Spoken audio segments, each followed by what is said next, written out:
Whoops, I forgot to hit record. They reached the town and they found some places and they're like, oh boy. We found some places we might get a job and everything. Can you fucking stop? I can tell you without responding, only somewhat overplaying it. You're getting a bit of the festivity down. I relax a bit, partially because of that, and partially because I have no stretches left in me. Come on. Ow, ow! We got stuff to do today. She groans again, pulling the blankets closer. A shower, breakfast, and painfully coaxing Fang to get out of bed later, we're more or less ready to tackle the day. Today's agenda, find a place to live.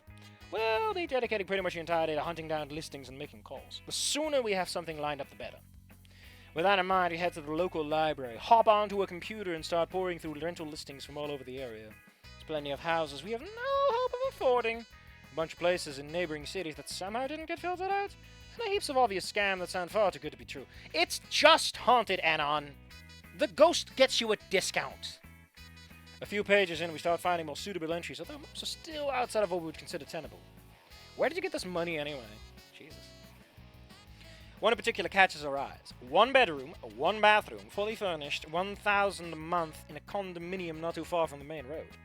Nothing jumps out as suspicious, so we give it a shot, writing down the number and dialing into a payphone located outside.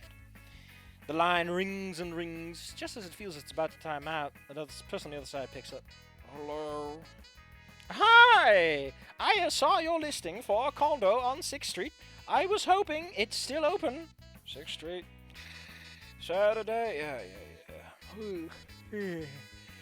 It's open. Okay, we can an hour, 2 hours? Yeah, you're good. Yeah, that'll work. Be there in 2 hours. Well, that sounded good. They got 2 hours to kill. Let's not get ahead of ourselves, I caution. We should keep looking, in case this falls through.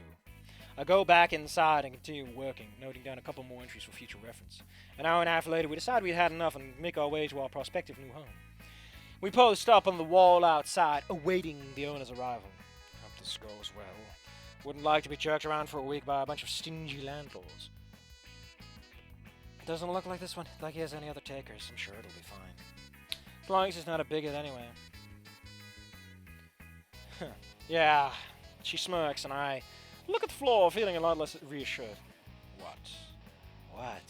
I was just thinking, careful, this could go either way.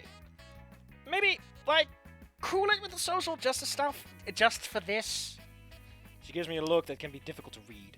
Either she sees my point or she's ready to chew me out. A series of stomps echo from a nearby stairwell, interrupting her train of thought. We'll talk about this later. Sweet rats, it's hot out here. An older male shouts as he crests the final step. He has a dark blue ankylosaur wearing an obnoxiously bright and colorful Hawaiian shirt holding a small tan handbag. The shirt reminds me of NASA's equally horrific taste in attire. Hello there. There's 2 of you. Wonderful, wonderful. We exchange pleasantries with the landlord while he struggles to figure out which key goes to the door. Just as the way gets awkward, the door clicks and he ushers us inside. Come in, have a look around. Just don't make yourself at home. Yeah. He chuckles at his own joke and then collapses into a recliner in the living room. The listing said fully furnished, and it certainly wasn't misleading. A couch, a recliner, coffee table, and a TV stand in the living room. A kitchen with just about everything you could ask for, and a reasonably sized bedroom with closet. Bathroom with hot water, and even a little balcony. For the price, I don't think we could have done much better. Man, this sounds like they're about to get scammed. I don't know, man. 1,000 a month in America? Jesus. How big is the city? So, everything good? No holes in the walls? Yeah, it looks great. Alright. He reaches into his handbag and pulls out a stack of paper offering it to us. Here's your lease. Take a look-see. Hold on. Not my decision. Important part. The security deposit and the first month's rent are up front. $2,000 altogether. Wait. Oh, the security deposit is $1,000. I was like, oh, you're charging twice for the... You got that in the signature. She saw yours the years, as long as you keep the payments. We take a look-see through the contract, and it's every bit as long as and interested as I imagined it would be. I mean, your dad took care of it the first time. This is a lease. Why was it a lease and not a rent? Like, isn't... Maybe, I don't know.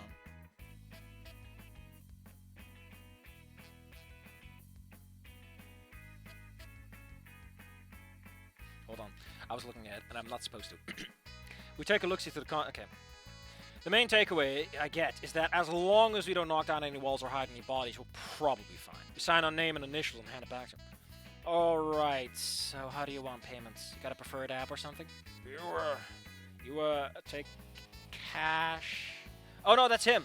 Perfect, alright. How do you want to do payments? You got a preferred app or something? You take cash?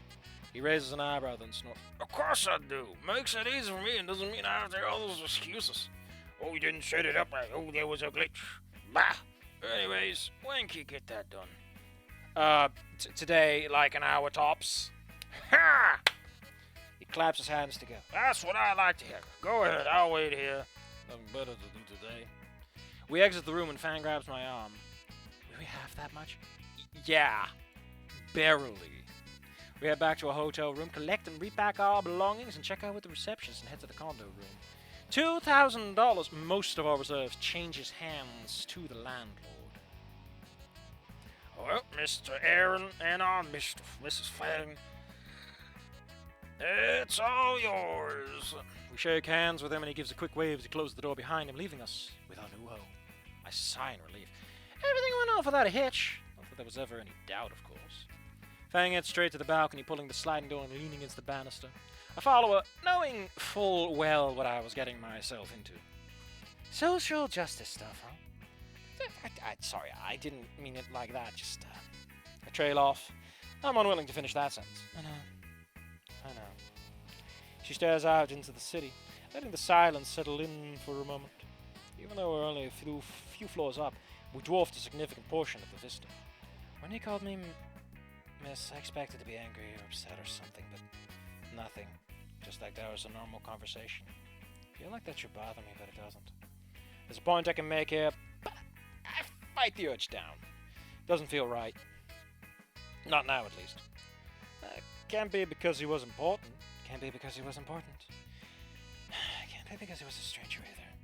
Neither stopped me before. Family, teachers, you. I was always one to give everyone and everyone a piece of my mind. And she scowls and the thought crosses her mind. Trish would always congratulate me when I told her about it. Told me how proud she was when I told her I put you in place, when all I really did was embarrass myself. She sighs, leaning her head against the banister. Always made me feel like shit too. Like, I knew I shouldn't be doing it. Got her so excited though. More than music, more than the band, more than anything it seemed. So I just kept going. No. If I stopped, would that change anything between us? Of course not. I haven't been doing it the entire time. Have you read my brain commentary? You've heard me mutter. I'm not keeping up with any of this.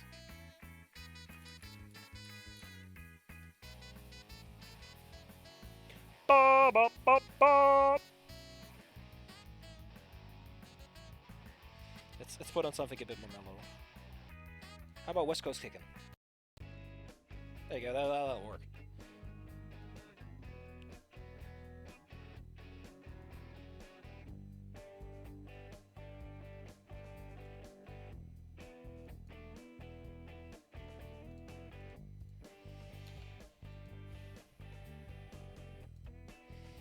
I don't know if we're going to keep going after this. I might do Chapter 10 if it's short. We're not even that far along. Like, we got like 5 chapters left after this, I think. 6-ish. No. The last one is like commentary. So if it doesn't matter to you and Trish isn't around to care about it, and apparently it means nothing to me, why do I bother? She throws me a sideways look looking for an answer. Well, the way I see it, we came out here to start over. Left behind everything we didn't need. If you don't need it, leave it behind. Trish thought you needed to help get your band noticed, and I know your music can speak for itself. Focus on that instead. She watches me a bit longer and smiles softly. Anon, you're supposed to be saying some despicable things that are completely left field after how mellow the rest of the story has been. Listen, I'd love to talk about LGBTs and social justice cunts as much as everyone else, but that's ending 3, baby. This is ending 1.5. We're halfway there. Yeah, that sounds right. Though.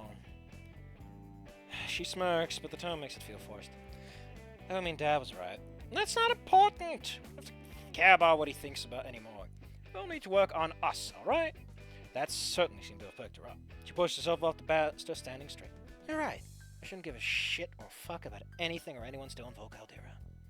She nods, then looks over at me. I guess we got work to do then, huh? Dang! Let's take a look at some comments from the cool kids. Oh no, we already had this. To quote the Fallen Soldiers, I got a good feeling about this. How big is this? We can do this. And there's 6 comments waiting on us. Are we gonna do it for the 6 comments? I mean, there's no one here. I'm talking to no one. I'm sitting in a room all by myself. There's no one to talk to. I'm all alone and I'm just depressed. Only you know me. There.